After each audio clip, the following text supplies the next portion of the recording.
விஜய் வந்து காவேரியும் வந்து நம்ம அம்மாவையும் வந்து அந்த ரூமில் விட்டுட்டு வந்து தனியாக தூங்கிடுறாரு. அடுத்து வந்து விஜய் போய் பார்க்குறாரு. பார்த்தா காவேரி அம்மா அவ்வளோ அழகா கட்டிப்பிடிச்சு அம்மாவும் மகளும் ரொம்ப அழகா தூங்குறாங்க. அத பார்த்து அப்படியே கண்ணீரா வந்து சிந்துறாரு நம்ம விஜய் ஆனந்த கண்ணீர். இது என் பொண்ணுக்கு வரணும், இந்த அன்பு கிடைக்கணும் தானே ஏங்கிட்டுருக்கா. இது எப்போ கிடைக்கும்? எப்போ என் காவேரி எங்க கூட சேருவா? அப்படின்னு சொல்லிட்டு மனசு கஷ்டப்படுறாரு விஜய். அடுத்து வந்து ஸ்கூலில் வந்து காவேரி என்ன பண்ணுறாங்க, குழந்தைங்கள விளையாடிட்டு இருக்காங்க. அதெல்லாம் வாட்ச் பண்ணிட்டு இருக்காங்க. அப்போ கரெக்டாக இன்னொரு மிஸ் வந்து அவங்கக்கிட்ட வந்து ஒரு நோட் வந்து குடுக்குறாங்க. இதில ஃபுல் லிஸ்ட் இருக்கு மிஸ். நீங்க சைன் பண்ணிட்டீங்கன்னா, யார் யார் கலந்துக்கிறாங்கன்னு சொல்லிட்டு நம்ம ஹெட் மிஸ்ஸஸ்க்கு அனுப்பிச்சிடலாம் அப்படின்னோனே, உடனே பார்க்குறாங்க. பார்த்தா அதில காவேரியோட பேர் இல்ல. சரின்னு சொல்லிட்டு காவேரியோட பேரையும் சேர்த்துடுறாங்க. சேர்த்துட்டு சைன் பண்ணிவிட்டு நீங்கள் அனுப்பிச்சிடுங்க அப்படின்னு சொல்லிடுறாங்க. உடனே வந்து இங்கே என்ன பண்ணுறாங்க, யோசிக்கிறாங்க. விஜயை வர சொல்கிறாங்க. விஜய் வந்து மிஸ் எதுக்காக என்னை கூப்பிட்டீங்க அப்படின்னு சொல்லிட்டு விஜய் வந்து கேட்குறாரு. குழந்தை எப்படி இருக்கானோனும், இப்போ பரவாயில்ல மிஸ் அப்படின்றாங்க. சரி நாளைக்கு ஸ்கூலுக்கு வந்துட்டு வரணுன்னே, இல்லை மிஸ் எப்படி வர முடியும்? நாளைக்கு வந்து என்ன ப்ரோக்ராம் நடக்க போகுதுன்னு உங்களுக்கே தெரியும். Mother's day program. இந்த ப்ரோக்ராமுக்கு எப்படி குழந்தைய நான் கூட்டிகிட்டு வர முடியும்? அவள் மனசு கஷ்டப்படும் அப்படின்றாங்க. இங்கே பாருங்கள், நீங்கள் அந்த ப்ரோக்ராமுக்கு குழந்தைய கண்டிப்பாக கூட்டிகிட்டு வாங்க அப்படின்னோடனே, என்ன மிஸ் சொல்கிறீங்க? எப்படி கூட்டிகிட்டு வர முடியும்? அவள் வந்து நிம்மதியாக இருக்க மாட்டா. அங்கே எல்லாரையும் பார்த்து பார்த்து மனசு வேதனைப்படுவா.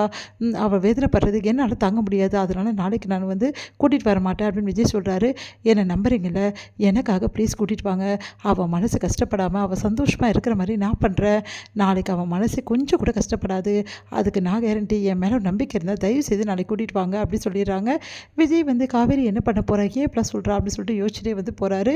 இங்கே வந்து இந்த விஷயத்தை தாத்தா கிட்ட சொல்கிறாரு. தாத்தா வந்து அதான் காவேரி சொல்கிறாளப்பா, நாளைக்கு கூட்டிகிட்டு போய் தான் பாரு என்ன தான் நடக்குதுன்னு பார்த்துடலாம் அப்படின்னோடனே, இல்லை தாத்தா அது வந்து அம்மா மனசு கஷ்டப்படும்ல, அதான் காவேரி பார்த்துக்கிறேன்றால.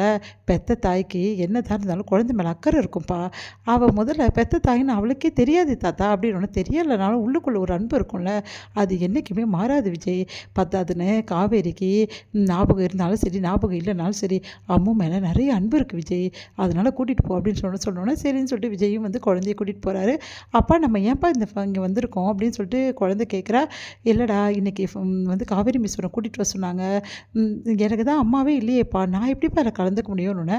அதான் மிஸ் கூட்டிகிட்டு வர சொன்னாங்க. என்னன்னு தெரிலடா, சரிவா உள்ளே போய் பார்க்கலான்னு போகிறாங்க. பார்த்தா வந்து அங்கே வந்து நிகழ்ச்சிக்கான ஏற்பாடு எல்லாமே பக்காவாக ரெடி பண்ணிகிட்ருக்காங்க. அப்போ வந்து அம்மா பார்த்துட்டு, அம்மா வந்துட்டியா, லேட் ஆகிடுச்சா, சரி வா வா போய் ட்ரெஸ் பண்ணலாம் அப்படின்னு சொல்லிட்டு குழந்தைய கொண்டு கையை பிடிக்கிறாங்க காவேரி. அப்போ கரெக்டாக விஜய் வந்து என்ன பண்ணிகிட்ருக்கீங்க மிஸ், எதுக்காக குழந்தைய வந்து நான் தான் சொன்னல அவள் மனசு கஷ்டப்படணும், எதுக்காக இப்படி பண்ணுறீங்கன்னு.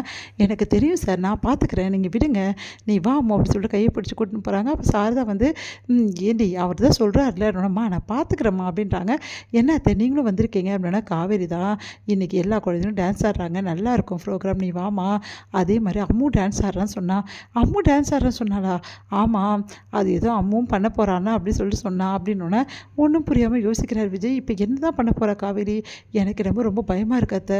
அம்மு மனசு கஷ்டப்பட்டு அவள் அழுதாள்னா அவளை சமாதானமே படுத்த முடியாது அத்தை. அதை காவேரி பார்த்துக்கிறேன்னு சொல்லியிருக்கா. என்னென்னு பண்ணுறதான்னு பார்ப்போமே மாப்பிள்ள அப்படின்றாங்க.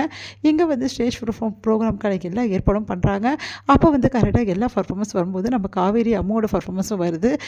உடனே வந்து அம்மா வந்து ஸ்டேஜில் வந்து அப்படியே நிற்கிறாங்க. காவேரி வந்து அப்படியே வந்து கட்டிக்கிறாங்க. அப்படியே பாட்டு போகும்போது அப்படியே அம்மா பொண்ணு பாட்டு அவ்வளோ சூப்பராக தத்துருமா 2 பேரும் அவ்வளோ கொஞ்சிக்கிறாங்க. அடுத்து வந்து அப்படியே ஹக் பண்ணிக்கிறாங்க. எல்லாருமே கிளாப் பண்ணுறாங்க. அப்போ ஒரு டயலாக்கும் சொல்கிறாங்க, இந்த மாதிரி அம்மா பொண்ணு தான் உன்னதமான உறவு, அதுக்கு உலகத்தில் எதுவுமே கிடையாது அப்படின்னு நம்மலாம் சொல்கிறாங்க. அதெல்லாம் கேட்டு எல்லோரும் கிளாப் பண்ணி எல்லாம் பாராட்டுறாங்க. இதை பார்த்து விஜய்க்கு அப்படியே மனசு அப்படியே வந்து ரம்மியமாகிடுது. அத்தை இங்கே என்ன நடக்குது பார்த்தீங்களா? அதான் மாப்பிள்ள நானும் பார்க்குறேன், என் கண்ணை என்னாலே நம்ப முடியல. காவேரி இது இப்படி பாசத்தை கொட்டுறாளே குழந்தை மேலே, பெத்த குழந்தைன்னு அவளுக்கு தெரிஞ்சிச்சா மாப்பிள்ள இன்னொன்று. அதான் எனக்கும் ஒன்றும் புரியல, காவேரி இப்படி பண்ணுவான்னு நினச்சி கூட பார்க்கல அத்தை அப்படின்னு சொல்லிட்டு மெய் மறந்து அப்படியே பார்த்துட்டே இருக்கார் விஜய். விஜய்க்கு ஒன்றுமே புரியல, இங்கே என்ன நடக்குதுன்னு சொல்லிட்டு ஒன்றும் புரியாமல் அப்படியே சந்தோஷம் தாங்க முடியல விஜய்க்கு. அப்படியே அவங்க 2 பேரும் பார்க்குறாரு. உடனே வந்து அதை ஒரு நிமிஷம் அப்படி சொல்லிட்டு அவரோட ஃபோன் எடுத்து பட்டுன்னு ஃபோட்டோஸ் நிறைய எடுத்துக்கிறாரு. அதான் இங்கே பாருங்கள் எவ்வளோ நல்லா இருக்காங்க, ரொம்ப நல்லா இருக்காங்க மாப்பிள்ள அப்படின்னு சொல்லிட்டு 2 பேருமே வந்து சந்தோஷமாக 2 பேருமே பார்த்துட்ருக்காங்க. இங்கே எல்லாருமே கிளாப் பண்ணுறாங்க. குழந்தையும் அம்மாவும் அப்படி இருக்கிற மாதிரி ரொம்ப சூப்பராக இருக்குது. அடுத்து வந்து குழந்தை வந்து கட்டி பிடிச்சிக்கிட்டு வந்து போகவே மாட்டேங்கிறா. கொஞ்ச நேரம் அப்படியே தண்ணியும் மறந்து குழந்தையும் வந்து காவேரி அப்படியே கட்டி பிடிச்சிக்கிறாங்க.